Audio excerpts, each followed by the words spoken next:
Okay, so good morning, everybody. Welcome to Cardiff Business School. Lovely to see you here today. Can everybody hear me at the back? Can everybody hear me online? Great, thank you. Well, first of all, thanks for joining us and a very warm welcome to our breakfast briefing today. We're delighted to see so many friendly, familiar faces and those friends we haven't actually met yet, but we'd like to get to know you a bit better as our breakfast briefings progress. So my name is Linda Hellard and I am the business manager for external engagement and executive education. And it's great to see you here. And we're delighted today to be joined by two experts who are going to tell us a little bit more about how major events can create a lasting value for Wales. Just a few housekeeping rules before we get started. Sorry, the boring slides. So the fire exit, we're not due a drill today, but if the fire alarm does go off, please can you make your way out to the your right-hand side. There's a fire exit just there. There's also another one just out through the double doors and behind the lift lobby. Second thing is the toilets are straight through the two sets of double doors out here. And if you've got a mobile phone, please could you just turn it to silent or switch it off, please? Thank you. So just a quick note that we are live streaming today. We're also recording and we'll also be taking photographs. So if you don't want your face in any of our pictures, could you please let one of the team know? Or drop me a line before we share anything on social media. Thank you. If you're online, there is an opportunity to ask questions in the chat, and my colleague will be monitoring the chat function today, and will ask you if you'd like to ask a question and whether you want Janine to ask the question for you or whether you'd like to ask the question yourself. And it's always nice to hear from you. And in the suite today, we've got an extra screen which shows your lovely faces at home as well. And we'd love to see you if you have cameras switched on. If you do have a question in the audience, if you can just raise your hand and say who you are and where you're from before you ask the question. But the really, really important thing to say is, can you please wait for me to give you a microphone? And it's not to amplify your voice in the suite. It's so that everybody at home can hear you ask the question. Thank you. Please join our online community. There's a QR code which you'll see around the suite. So if you're not already a member, please join us. So you might notice something a little bit different about today. Our event is sponsored by Fibre. And I'm just going to hand over to Owain to say why did he want to sponsor our breakfast briefings. So Owain, would you like to say a few words? Lovely, thank you. Thank you, Linda. If everyone can hear me okay. Yeah, bore da bawb, diolch am ymuno efo fi bore yma. Bore da everybody, diolch for joining us today. I'm here for the same reason you all are, because of the wonderful kind of program of speakers and events that Linda and Sarah and the team have put together. And that's why we were really kind of so chuffed to be kind of partnering with the event. We've really enjoyed it over the past, couple of years. I imagine we've been coming religiously and eating the pastry and drinking your coffee. And we just thought we'd kind of maybe say a little thank you to you. Another reason as well, we have a fantastic, I like to think we have a fantastic relationship with the university. Cardiff University is a wonderful customer of ours.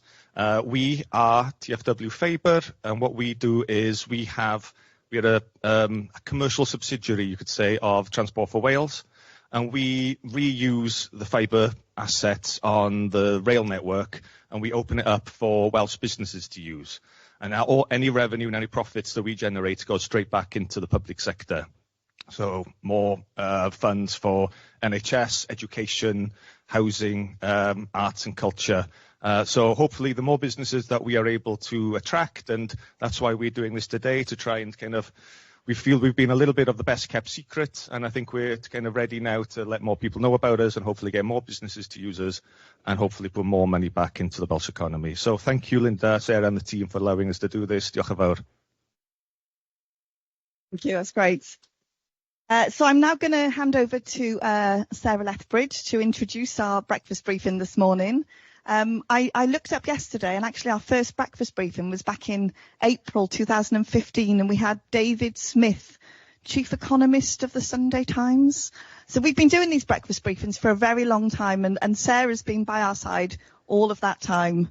So we're delighted to have Sarah to introduce the next breakfast briefing. Over to you, Sarah. Thank you, because it's probably my last one. Where's the clicker? Sorry. I'll still be hanging around, guys. You know, Cardiff University has not got rid of me yet, but I'm not going to be the Pro Dean of External Engagement come August the 1st. Linda, you're doing such an amazing job. You'll keep going with everything. And I'm going to dedicate myself more to service design and lean, which we all know is in my heart at all times. So, still around, but last sort of event as the Pro Dean of External Engagement. In terms of the upcoming events, we're doing lots of lovely sort of half-day free taster courses. The idea of these really is to give you a hint of all the wonderful expertise that so many of our academics, and thanks academics for joining us today, have to share with you. So the idea is hopefully you sample some of these courses, see what they can bring and offer your businesses, and then hopefully you'll sign up to all sorts of brilliant things that we offer, like MBAs, more in-depth short courses that take place over a longer period of time. So please do support us. And of course, we're really doing lots of work in the ever important area of artificial intelligence. And we've got so many academics who are really understanding how to integrate AI into your business ethically, responsibly, but so that you can aid productivity at the same time. We've got this 2-day short course, Building a Brand, which is going to run September 10th and 11th. Really important. I think something that we've really championed is the importance of these open doors and sharing who you are, what you're about as a business school. So learn more about how to do that on that course. And then I'm quite excited about the next breakfast briefing. So I'll be in the audience, definitely. Someone I sort of follow and look at a lot on LinkedIn, Yakov, isn't it? Jeppy, that's it. Sorry, Jeppy. He is going to talk about social network analysis, which is something that I'm so intrigued about, how you can map relationships across organisations for transformation purposes. So, yeah, if I remember his name correctly, it'll be a really good breakfast briefing on the 29th of September. And are we full, the Help to Grow programme? We could still have a couple of more people. Yeah, but it's definitely running our Help to Grow programme, really excellently funded by the UK government. It's such a fantastic programme. I teach one of the modules on it, vision, mission and values. So, yeah, if you small business want to get some of the excellent expertise heavily funded from UK government, then please talk to Danny, Linda about how you can get involved. Yeah, Danielle James is the person to speak to directly about how to get onto that programme. And then another AI and responsible leadership course that we're flagging a bit later down the line in September. Okay, so that's it. That's all the promo for everything. Really excited to welcome back Calvin. We miss you, Calvin. So any opportunity to bring you back over the doors, we're there to talk about this really important event. Topic really. You might notice I've got some glitter in my hair. That is because last Friday I went to see Self-Esteem in Cardiff Castle and I went for it. I'm going to see The Streets this Friday. So Cardiff is bursting with events. Wales, I think we could do more in this space. But what do they actually bring Wales, and how can we harness the power of all of these wonderful things that are so much fun, quite expensive to actually go to, but how do we make sure that they're really adding value for Wales? And we're really pleased to be welcomed by Ian from Welsh Government to talk your perspective on events, and then Calvin, the economist's perspective as well. So I think that's it from me. Anything else that I haven't said, Linda? Okay, brilliant. Over to you. Thank you. Marvellous. Thank you. Excuse me. I'm Ian Williams. I lead Event Wales and tourism for the Welsh tourism development for the Welsh Government. So I'm going to talk about events because I love events, and tourism because it's incredibly important. Now, if I look like I've run the Cardiff Half, which is another great event in Cardiff, because I have. I was over. Your first rule of events is know where you're going, and I was sitting in Spark thinking there's no one turning up. I mean, 40 years ago, I was at plenty of concerts where nobody turned up, but now I was hoping that somebody would be there, and called Linda and said, "What the hell is everyone? Get over here." So I ran, and so apologies for that. So yeah, I like I say, I love events because they're just a whole load of fun, and it's wonderful working with events. And but I love tourism also because it's incredibly important. It's not like other sectors. It's 12% of everybody who works in Wales works in hospitality and tourism. That's enormous, right? But then if you go outside of areas like Cardiff, it's 30% up in places like Conwy, Gwynedd, Pembrokeshire.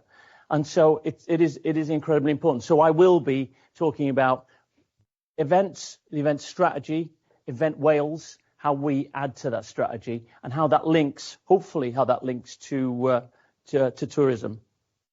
So the event strategy. There'll be a lot of threes in this. There's an old Welsh phrase, "Tri gynnig I Gymro," and so three goes for a Welshman. So there'll be a lot of threes, but I find it easier to remember that way. So the Welsh strategy for events is launched. Was launched about a couple of years ago, 2 or 3 years ago, and it lasts until 2030. And I think you can sum that up by being in 3 ways. First of all, it's for all of Wales. Now, Cardiff is an engine room for events. It is when you've got, and there's a lot of business school thinking that would say if you've got an asset in your portfolio quite as good as Cardiff, you'd lean into that and make everything, really build Cardiff, just Cardiff. But the strategy is for all of Wales, and it needs to be for all of Wales. And for those of us who live in God's own country like Carnarvon, that's particularly important. But yeah, I mean, it is buzzing. It is an incredible thing because it has the assets and it has the ability to be able to hold events. Second part of the strategy is that it needs to be authentically Welsh. Now, I think naturally you would start thinking, well, that's just the Welsh language, is it? Or just things that are purely about the historical culture of Wales. Well, I'd be lying to you if I didn't say there's been a bit of a shift in the last couple of months towards events that are maybe more Iolo Morgannwg than Glamorgan Cricket Club. But I think authentically Welsh doesn't just have to be about the language. I think, I don't. Does any of you remember Festival number 6 in Portmeirion? Yeah. Well, when you're looking over the Dwyrid River, I know it's probably cultural appropriation, that whole Clough Williams Ellis place, Italianate village. But you couldn't be anywhere else other than Wales when you're there looking at it. And so that is authentically Welsh.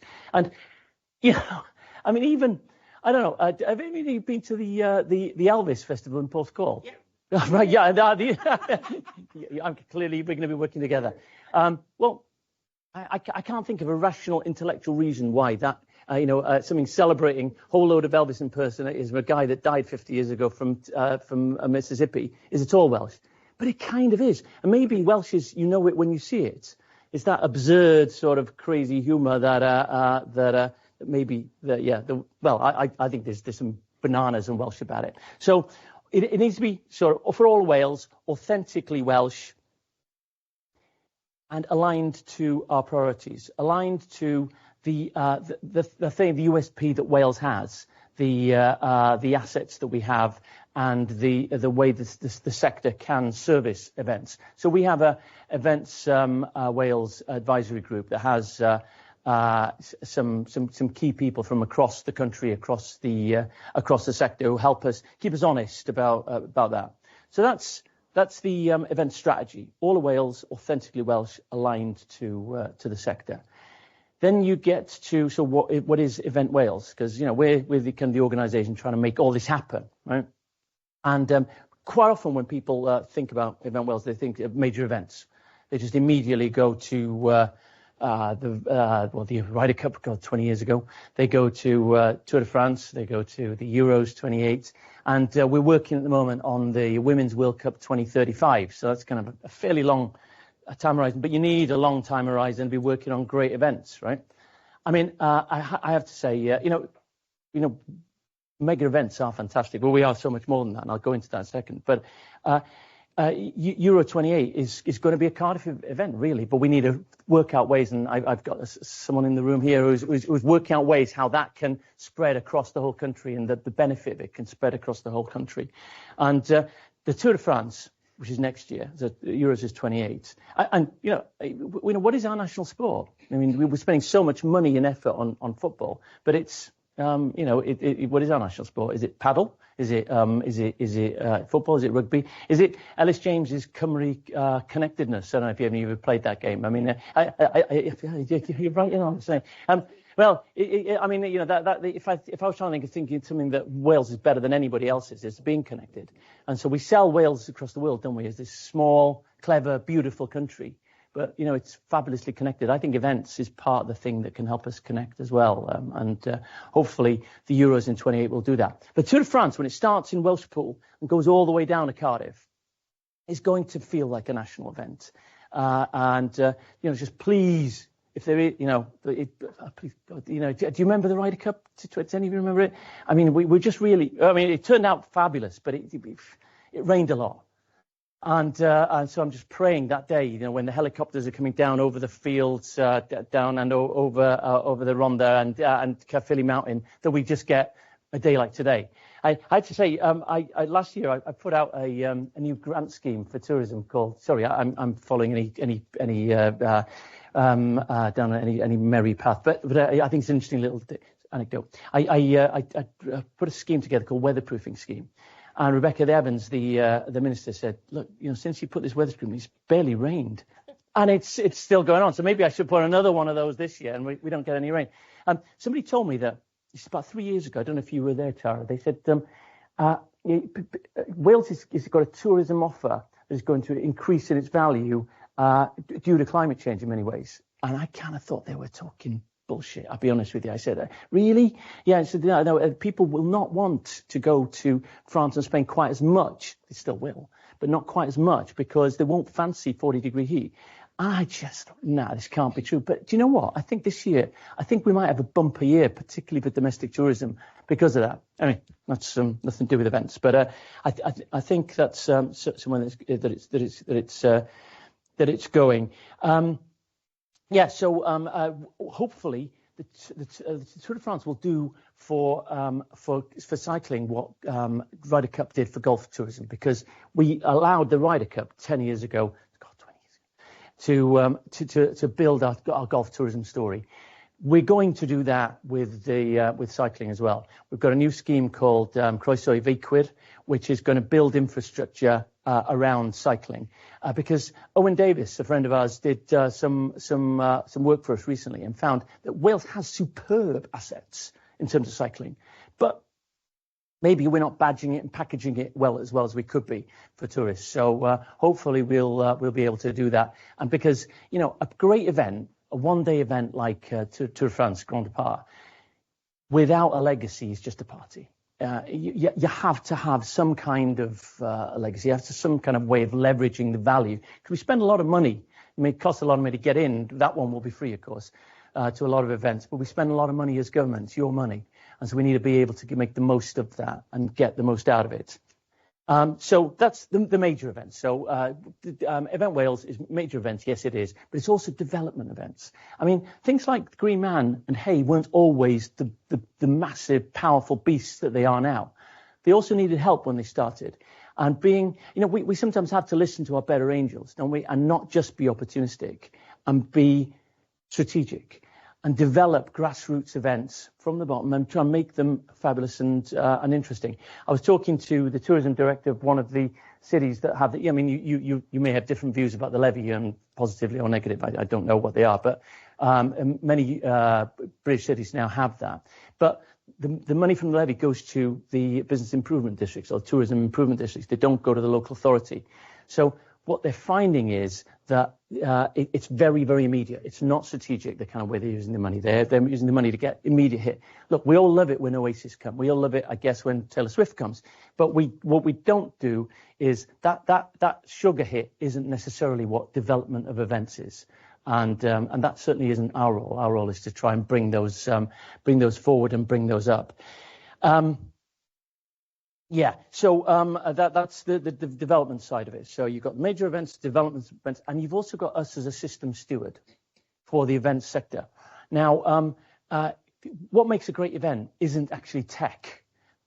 isn't. You know, it's things like great service, great smile, fabulous offer, just a fantastic vibe around the place. That's what really makes a great event. But tech can help. And so we have two streams, one for tourism and one for events. And the tourism one, it's AI is where we focus both, and we're working with the university with one of them. On the tourism side, we decided not to use an AI expert. We used a tourism expert, someone who knew everything about tourism and a little bit about AI. The shock for us is the impact has been enormous. We've been running workshops now for 6 months, and I'll get technical for a second, but not very. We use Google Analytics with for every company that comes on the workshops, so we're able to match the website visits before and after in the same period. 63% improvement is the average. Some have been a hell of a lot higher. That may not sound like that's shocking amount of improvement. The kind of marketing monies we'd have to spend to get anywhere near that would have been millions. So we've been shocked about how powerful that workshop has been. In a similar way, for events, we're working with Hartree and Cardiff University.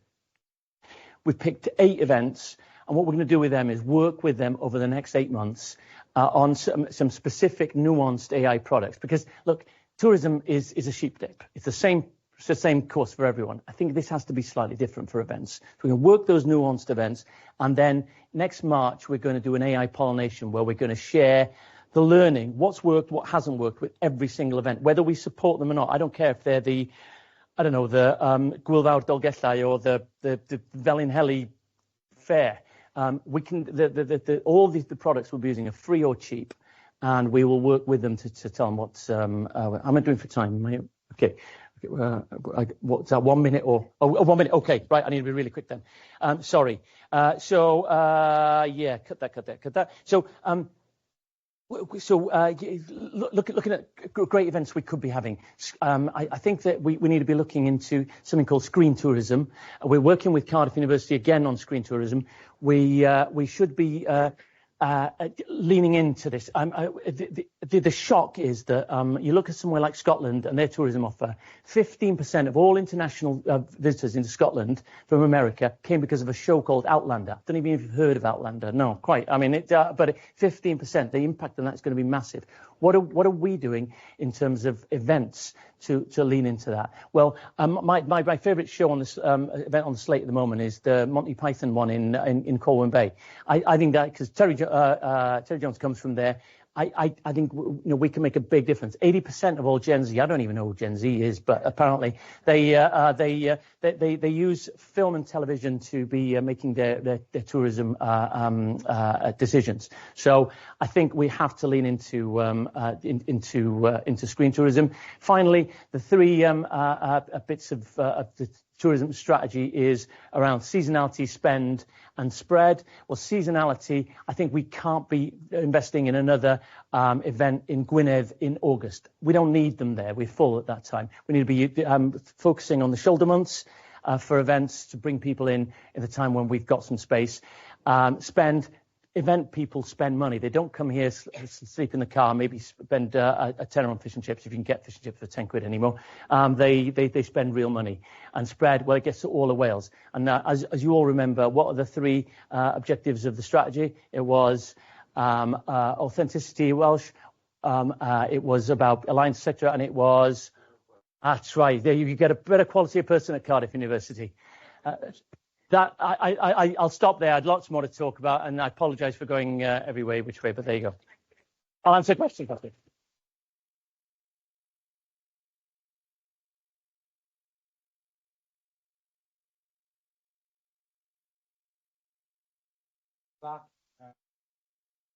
Where I got my PhD in event. Oh. Yeah. Circle, really. Long time ago now. So I'm going to talk about event horizons, past and future. Any physicists in the audience? Got my phone on, sorry. Okay. Yeah, so I'm going to talk about event horizons, past and future. Any physicists in the audience will realise that the event horizon doesn't have a past or a future, because that's where time stops. So I share that with you in case you didn't get the joke, which I thought was very good. That's a high point, unfortunately, of the morning as far as my presentation goes. So I've been involved in major events a project on the Rugby World Cup in 1999. I remember being in the room when they said, you know what, if we turn this stadium around a bit, it'd still fit. And it did fit. Amazing. We could book on that. It's come out recently, which I heartily recommend. By Pat. But actually, go before that, if you look at the top right there, you can see Nelson Mandela at the European Summit in '98 signing the rugby law. What you can't see is me and his security detail just in front of him, ready to take a bullet. For Nelson, because we realised when he was coming, I was working the council at the time, like, oh my God, you got nobody to do crowd control. Right, you, get out there. Just stood there like me. So I've been involved in events for a long time in Cardiff.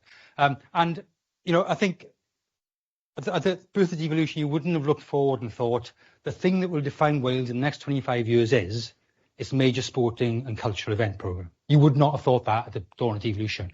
It was unlooked for.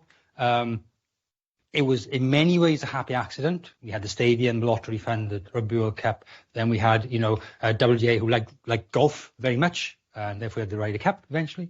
And on the back of these big events, we've built really a fairly unique offer, I would argue, in some ways in Western Europe, let alone in the UK.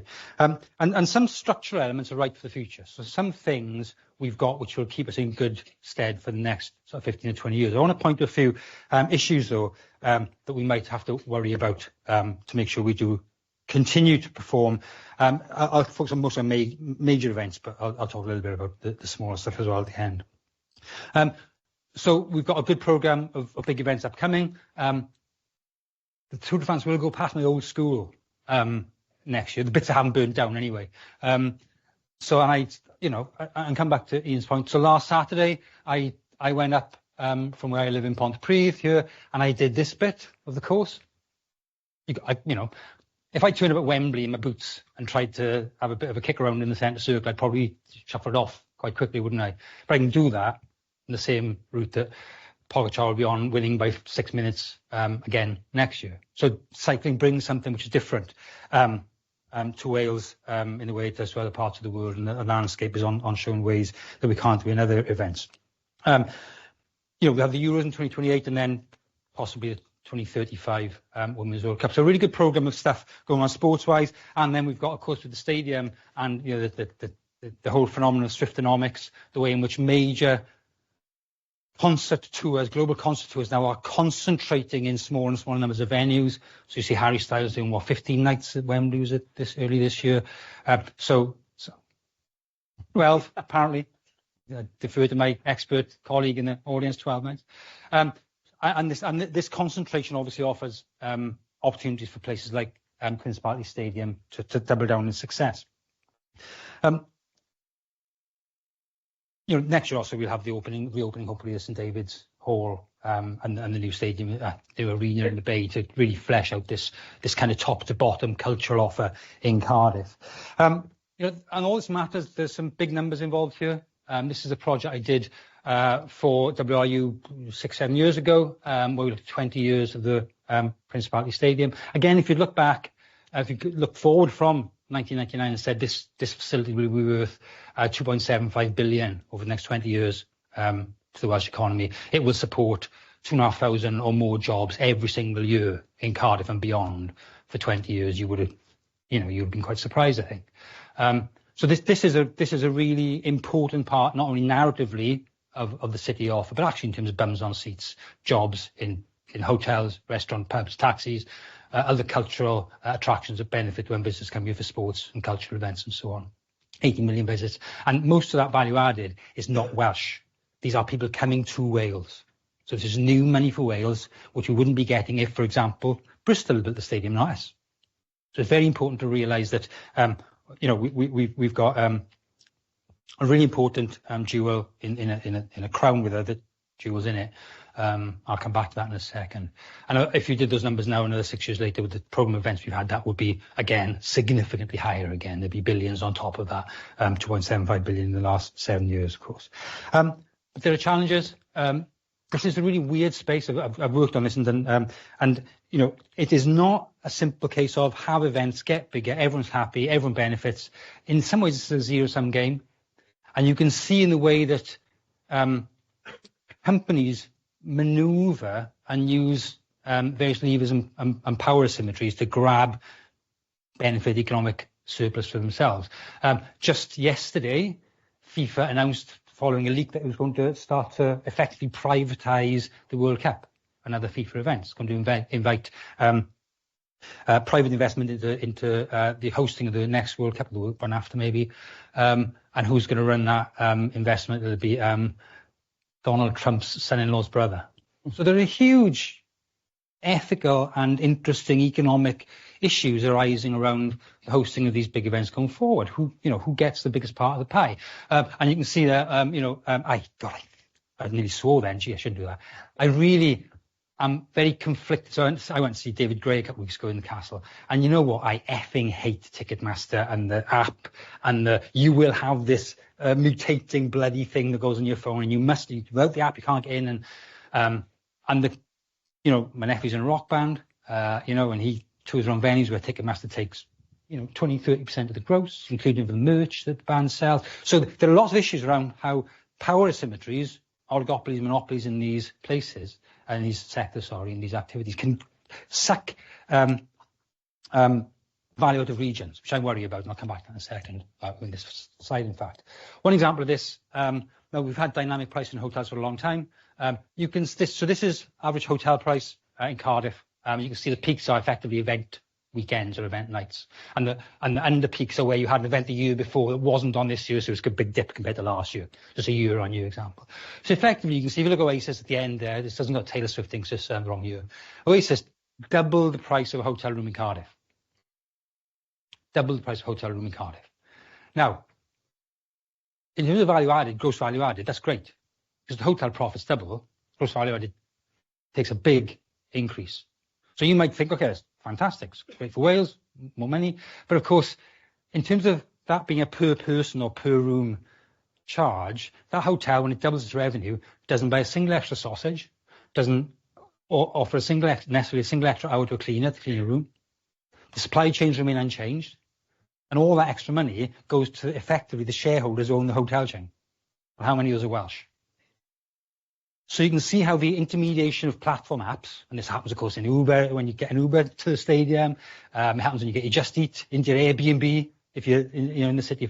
So we have to worry about how far we can make sure, as far as we can, push against these big global challenges to capture as much revenue and value added in Wales and employment, therefore, in Wales as we can, at a time when there's this big concentration of intermediation apps.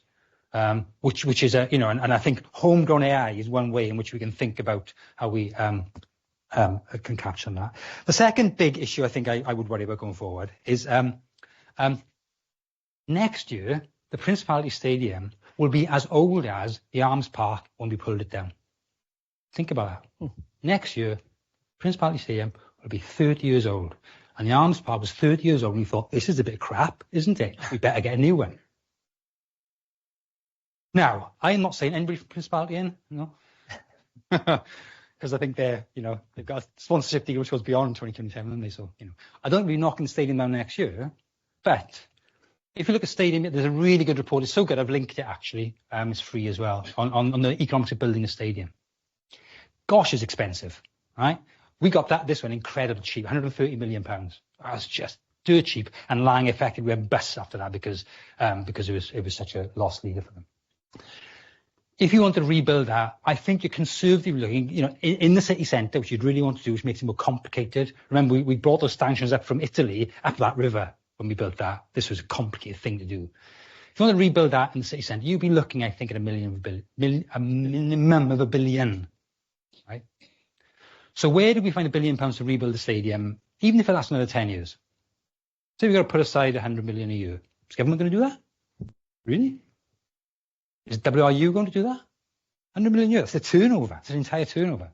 It's 100 million. So at some point, this jewel in the crown, this aging basket with many of our eggs in it. I know we've got Blackway, I know we've got Castle, I know we've got lots of events across Wales, but this is the key attraction for Wales and for Cardiff. At some point, this is going to need this significant remediation or rebuilding. And there's no plan for that as far as I can see. Now, obviously, you can get the government to pay for it, as they did with the West Ham Stadium, when it was converted effectively from the Olympic Stadium, and West Ham got it really cheap. You can debt fund it like Arsenal did with the Emirates.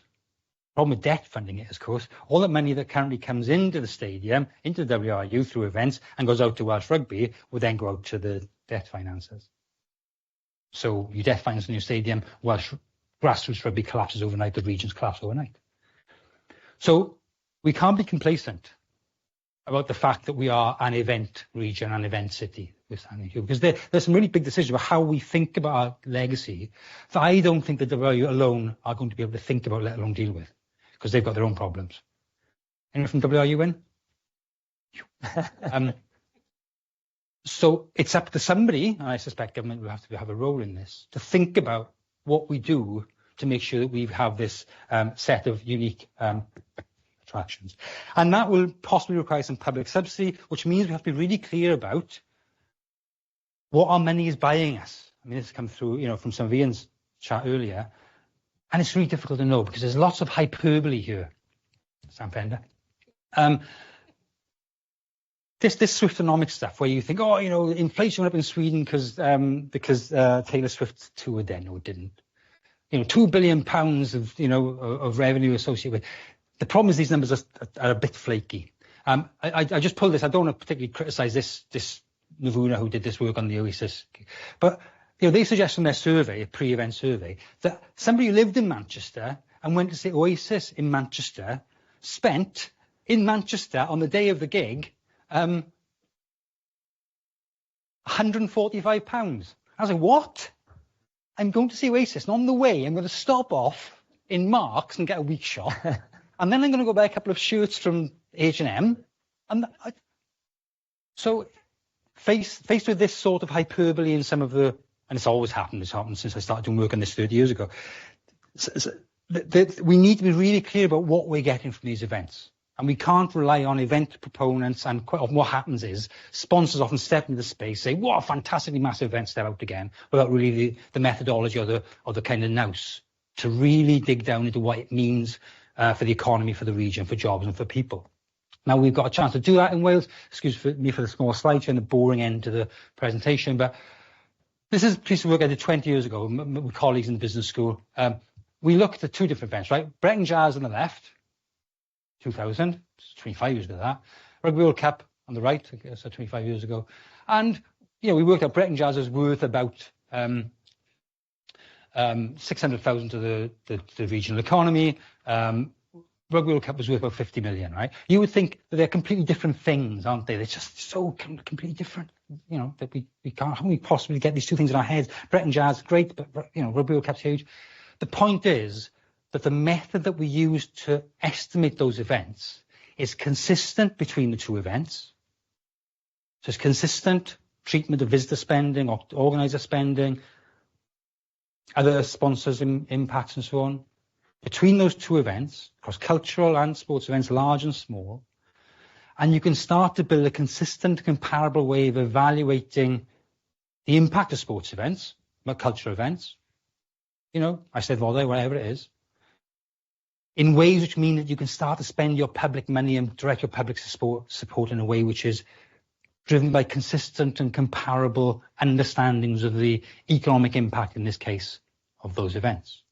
And the good news is that we did that with university kind of structures and models 25 years ago. We've done it ever since, and Nicole's in the audience, she's done a lot of sort of parallel work in the sustainability side, so you can build this out into doing carbon footprints and other things.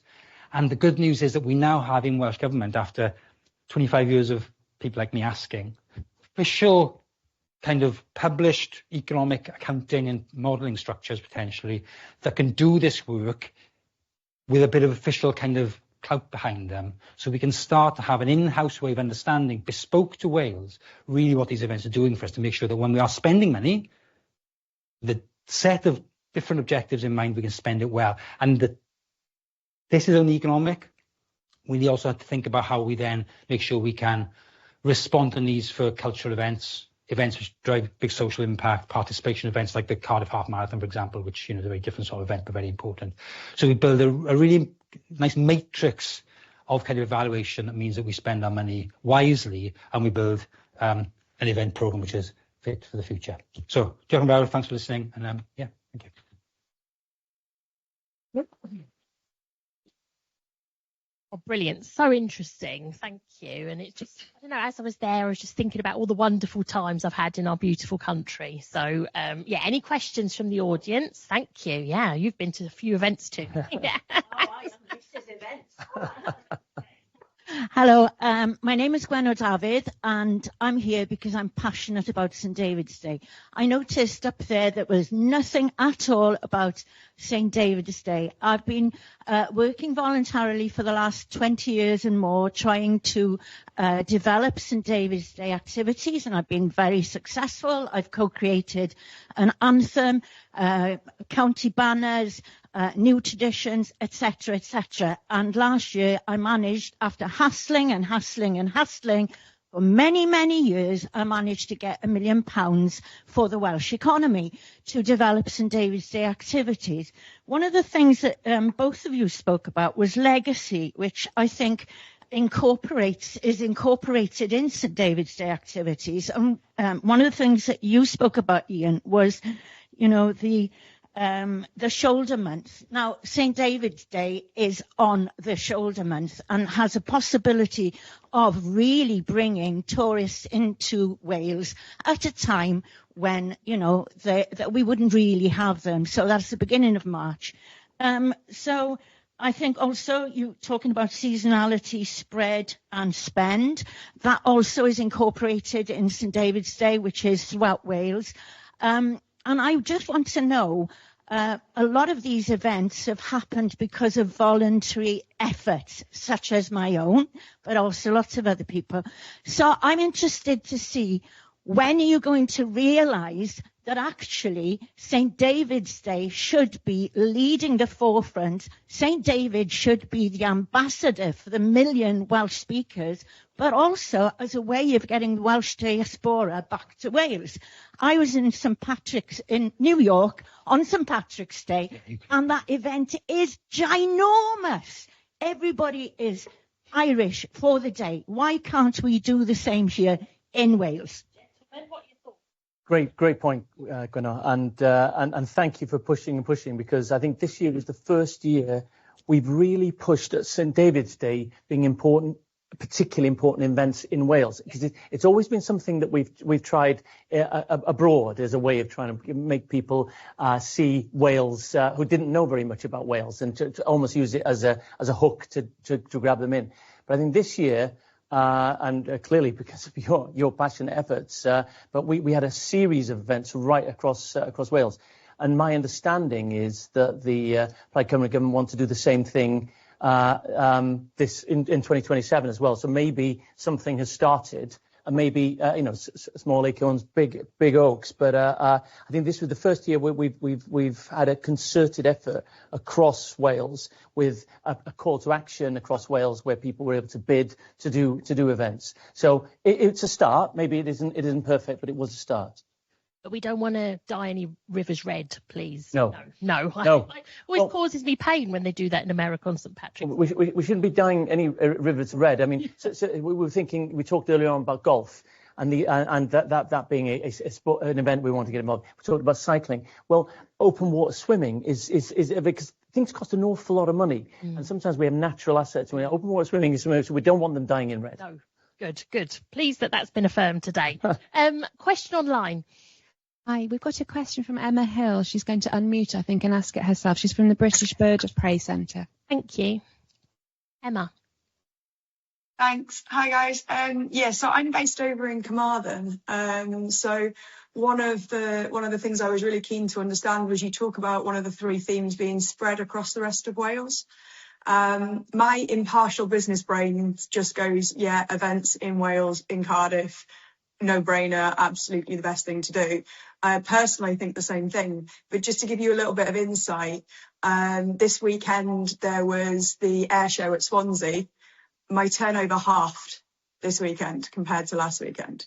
And it's something that I almost have seen over the last year or two in that most tourism destinations in West Wales kind of went down the route of putting on events themselves, and we've almost created a rod for our own back, which is you get a lot of phone calls going, have you got anything on this weekend? And I'm in a position going, well, yeah, I'm a tourist attraction. We've got this fantastic day-to-day running of events that is our normal day out, but actually people are expecting more now. If you've not got something more on top of your normal day out, it's not worth going on that day. And what events are doing outside of our area or even around our area is they're driving people to do an event on that day. And then, don't get me wrong, Monday, Tuesday this week was absolutely phenomenal again because we're in the summer. But my weekend, everybody went to the events that were on in the area. So it's just an insight, and then just interested in how you think things like the Tour de France are going to impact West Wales. Because the Tour de France doesn't come to the beautiful mountains of Snowdonia, it doesn't go to the west coast of Wales. No, it doesn't. I wish it did. But it doesn't. I think it's interesting that the idea that when an big event happens, then other areas that don't have an event on get a smaller share of compared to what they would get normally. I don't really know how to answer that because obviously Swansea would have been ram-packed with tourists from not just from other parts of Wales, but from all over the UK. I think as she was talking, I was thinking, everything now has to be a big, loud, it's very difficult to just go into the country and enjoy it, I suppose. So how are we as a nation worrying about... I'll pass to Calvin in a second, but when you look at the economics of tourism, it is interesting because we always think of tourism as being international visitors because, we love it. They raise the standards, they spend a bit more, but actually that's about 900,000 people. The real tourist for Wales is the 40 million people who come in for a day visit. And it's extracting value out of that tourist that makes the difference to GVA Wales. Getting a tenner out of those people will dwarf international tourism. Well, thank you. Oh, at the back there. Thanks. My name's Dawn. I'm a writer and I'm from DBI, but I also host the Literary Lounge on Radio Cardiff every Friday. We are crying out at Radio Cardiff for local events to promote on our different shows. We have cooking shows, we have health and music, and yet we don't get any news unless we're directly involved in them. Why is it that we are a community radio reaching... I alone have only been doing the show since January. And I've already got over 17,000 listeners listening to me for 2 hours on a Friday. And we have got hundreds of thousands of listeners, not just around Wales, but globally. And yet we never get any Wales events emailed to us. Why is that? Well, we can get that fixed. I'll get your card afterwards, and I'll make sure Anna Miller, our comms person, gets news of events to you. But I think, isn't that staggering? My wife presents the news on Radio Cymru, and 17,000 is a big number. I mean, I think Radio Cymru gets something like 40,000, but that's a big number.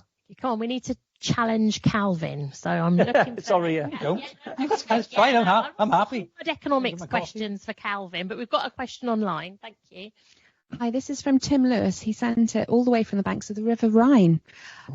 Firstly, accepting there is an interdependency of images and themes which can help to promote Wales, do you believe that there is any stronger platform to brand Wales than sport?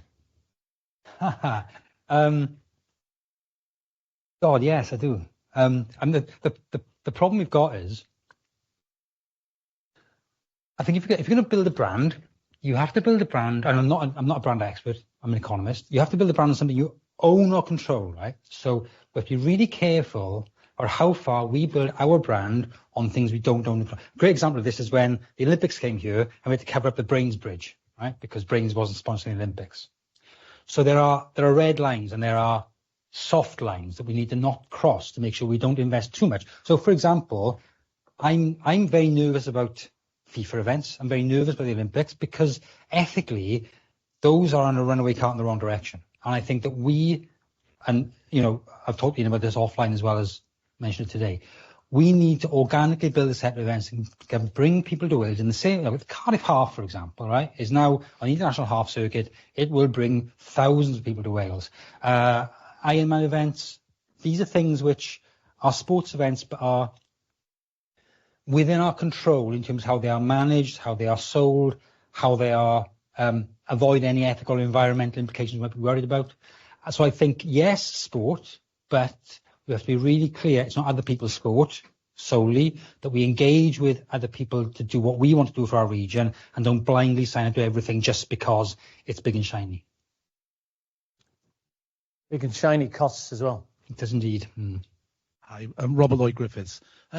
Where do we rank in international standings in terms of the number of events and the impact that those events have on our economy? Are we up there, middling, or low? And if we're low, how can we get higher? If we're high, how can we stay there? So, as far as I'm aware, there is no ranking of events. I would say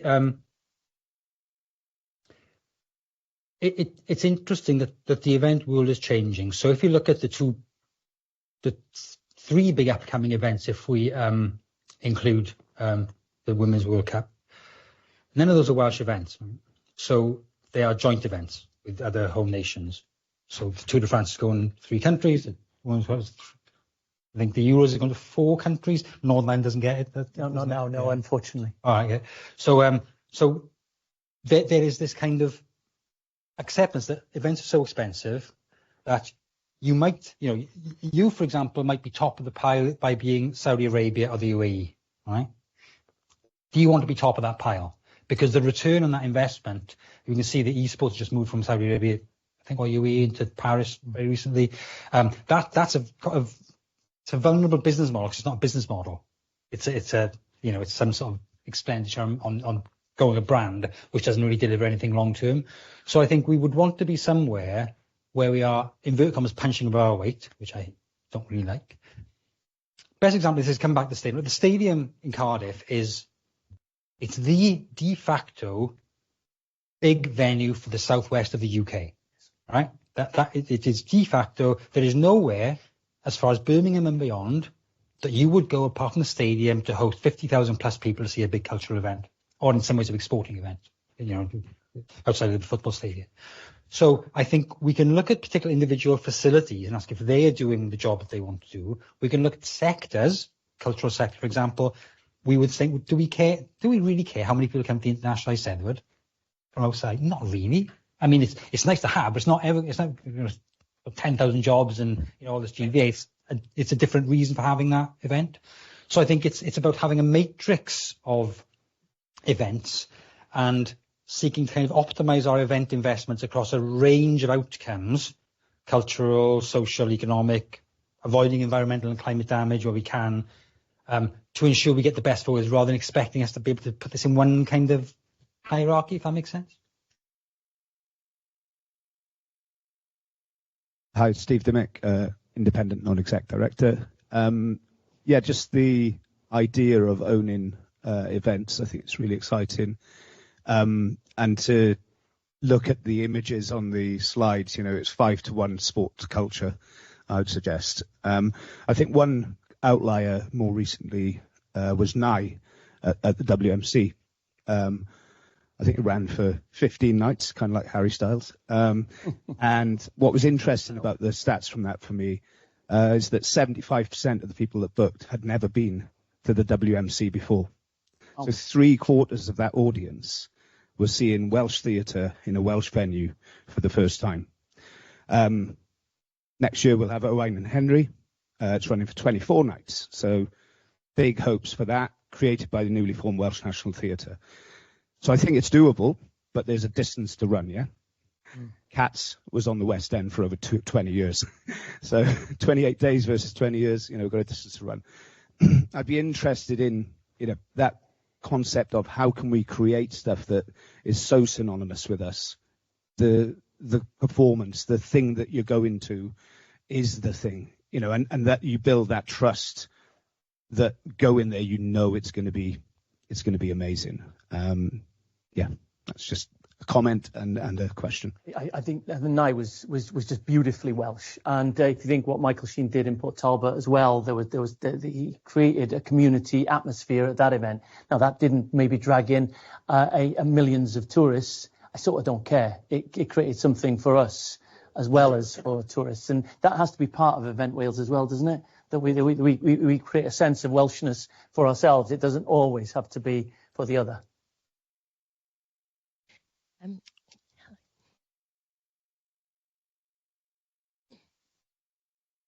Hi, my name is Parul Patel. I advise CEOs and leadership on how to make the most out of collaborations in sport. And my question is more of an international focus. I know at the beginning of this year, Wales entered into a collaboration agreement with Catalonia and also the Basque region. I think Catalonia's done a great job since it had the Olympics in just slowly growing. There's some things they've done really well. There's some things that they have shared challenges with Wales. So how do we leverage that collaboration agreement? What can we learn from them, and what can we learn with them moving forward? Right, I'm going to be really critical here. And I'm aware I'm sitting next door to a Welsh Government employee, so I'm not going to be careful. We're really good at signing stuff. I've lost count of the number of times I've seen Wales and the Basque Country sign an agreement to do X, Y, or Z and Z. And I think that this is a ministerial problem, because ministers like signing stuff or like stuff being signed. You have to put resources into it. In areas around, for example, collaboration with sport, I mean, I've already hinted they're really complicated and you can really damage a brand if you're not careful. So in these resources, I think the thing that I've really been pleased with in the last few years of my career before I left the university is I spent the last 2 years seconded in part-time into the Welsh Government 1 day a week, right? It took 10 months to set my secondment up. It was a 2-year secondment, right? 10 months to set up. I think Welsh Government could do much better in getting outside voices and experts inside those collaborations, not voluntarily. I've seen, so the Euro 2028 has just launched an academic advisory group, right? And it's voluntary. It's something like £150 a day expense. And I'm like, this is like the second biggest football event in the world, right? National sport. And they can't pay people to come in and give them their expert opinion. So I think you need people who understand from both sides. And I've got many academic colleagues in the Basque Country and a few in Catalonia. So those links are already there, if they can be levered, to bring a really nuanced and thoughtful approach to where the Venn diagram of Wales and Catalonia and the Basque Country overlap, and what the shared challenge. Over tourism, for example, if the event's happening in August in Barcelona, it's just as bad as happening in Pembrokeshire in August. So those kinds of things, I think, require proper investment post the collaboration being signed. I hope the new government is better than the old ones in doing that.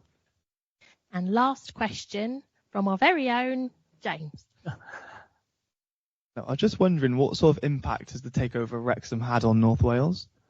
Well, do you know what? I've been selling Wales for 20 years, and that Canadian and American have explained Wales in ways and had more impact than I think any of the government-sponsored initiatives I've done. I think it's been brilliant and beautiful, and I also think that you can't move in Wrexham at the moment for American tourists.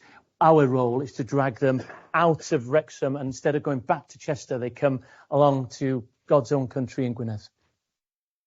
So thanks so much for coming, everybody. Please hang around, mingle, chat. I can see a large pile of pastries still in existence in the corner, but thanks so much to Calvin and Ian. It was so interesting. And, for me, I love events. I love going to, bringing my family to all these different things. But some of the things you said, about, hooray, climate change. Wales is beautifully sunny. There's some worrying elements there as well, aren't they? In encouraging people to fly. We know that Calvin doesn't like getting on planes. So thanks so much, everybody. And, thanks for coming.